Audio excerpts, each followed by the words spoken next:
Hello दोस्तों, आपका स्वागत है मेरे यूट्यूब चैनल पे। तो दोस्तों, आज के वीडियो में हम लोग बात करने वाले हैं पेटीएम के शेयर के बारे में। तो दोस्तों, आप देख पा रहे हो कि रिसेंटली यानी कि 6 दिसंबर को न्यूज़ आई है कि पेटीएम की जो भी बोर्ड मीटिंग हुई थी उसके अंदर पेटीएम के डायरेक्टरों ने अप्रूव किया हुआ है कि उसका जो पे के अंदर जो भी स्टेक है वो लोग वो सेल कर पाएंगे और उसका जो भी मनी उसको मिलेगा वो लोग पेटीएम के लिए जो भी कंपनी पेटीएम की जो कंपनी है उसके फ्यूचर ग्रोथ में वो लोग यूज करने वाले थे। दोस्तों, इस वीडियो के माध्यम से हम लोग देखेंगे टेक्निकल और फंडामेंटली कि हम लोग अगर इन्वेस्ट करना है तो कौन से लेवल पे हम लोग इन्वेस्ट कर सकते हैं। दोस्तों, अगर आप हमारे चैनल पे नए हो तो हमारे चैनल को लाइक करो, शेयर करो और सब्सक्राइब करो।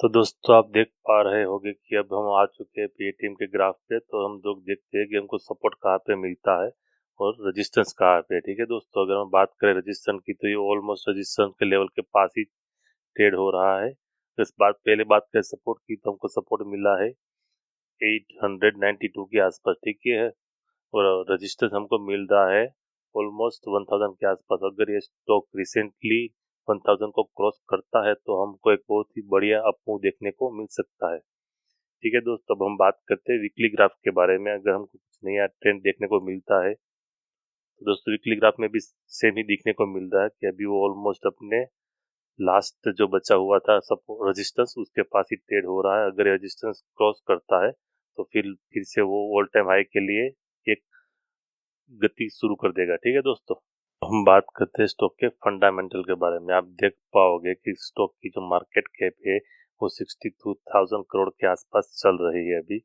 बात करें स्टॉक के पीई के बारे में तो उसकी वैल्यू नहीं मिल रही है। बात करें रिटर्न ऑन इक्विटी की तो उसकी जो रिटर्न ऑन इक्विटी है वो -9.07 है, यानी कि वो नेगेटिव परसेंटेज में है। बात करें बुक वैल्यू के बारे में, ठीक है, तो बुक वैल्यू जो है 228 है, वो एक्चुअल प्राइस से बहुत ही कम है, यानी कि अंडर वैल्यू नहीं है। बात करें फेस वैल्यू के बारे में तो फेस वैल्यू सिर्फ 1 ही मिल रही है। अगर उसके बाद हम लोग देखें तो कंपनी के प्रॉफिट और लॉस क्या क्या रहे हैं तो प्रॉन्स में उसके अंदर आता है कि भी कंपनी का जो डेट है वो रिड्यूस किया है, ऑलमोस्ट डेट फ्री हो चुकी है और वर्किंग कैपिटल की जो रिक्वायरमेंट थी वो भी कम हुई है। ठीक है, अगर उसके सामने हम लॉस के बारे में बात करें तो जो स्टॉक है वो ट्रेडिंग हो रहा है 4.28 time high risk book value की बुक वैल्यू से बहुत हायर ट्रेड हो रहा है। ठीक है, कंपनी का जो लो इंटरेस्ट हुआ है और उसके बाद जो कंपनी का लो रिटर्न ऑन इक्विटी भी हुआ है। तो अब बात करते हैं कंपनी के लास्ट 2-3 क्वार्टर रिजल्ट के बारे में। अगर हम बात करें क्वार्टर रिजल्ट मार्च 2024 के अंदर तो कंपनी का जो नेट सेल है वो 2200 करोड़ के पार हो गया था।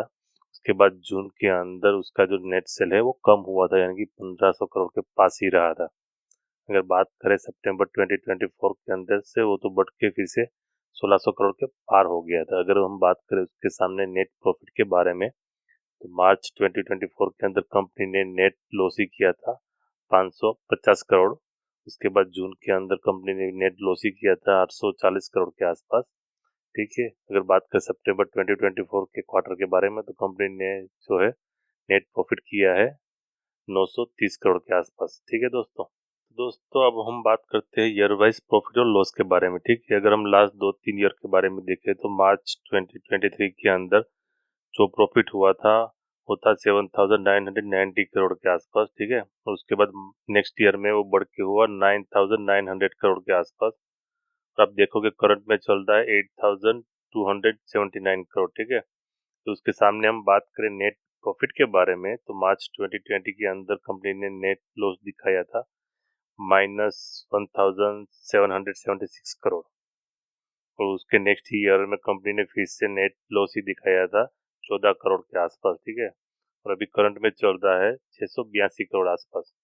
यानी कि कंपनी ने थोड़ा बहुत जो अपना जो डेट चल रहा था, जो नुकसान हो रही थी ज्यादा, वो कंपनी ने कम किया हुआ है। तो दोस्तों, इसके बेस पे तो हम लोग डिसीजन तो नहीं ले सकते क्योंकि टेक्निकली गुड दिख रहा है अपने को, लेकिन फंडामेंटली अभी भी गुड और स्ट्रॉन्ग स्टॉक नहीं है। तो चलो दोस्तों, अब हम बात करते हैं शेयर होल्डिंग पैटर्न के बारे में। अब दोस्तों देख पा रहे हो कि प्रमोटर ने जो अपना जो भी स्टेक था वो सब बेच दिया हुआ है, यानी कि प्रमोटर अभी है ही नहीं इस कंपनी के अंदर। अगर बात करें एफआईआई के बारे में तो एफआईआई का जो पहले मार्च 2024 के अंदर था वो 60% का स्टेक लिया हुआ था, लेकिन उसके बाद जून के अंदर आप देखोगे कि उसने कम किया हुआ, 58 हुआ है। उसके बाद सितंबर 2024 के अंदर 55 हुआ है, यानी कि एफआईआई ने भी अपना स्टेक कम किया हुआ है। अगर बात करें डीआईआई के बारे में, तो डीआईआई ने भी अपना जो स्टेक था पहले था 6.85% और उसके बाद उसने बढ़ाया हुआ है, यानी कि 7.0% हुआ है, 0.4% हुआ है। उसके बाद बात कर सितंबर 2024 के अंदर तो उसका हुआ है 8.29% के आसपास।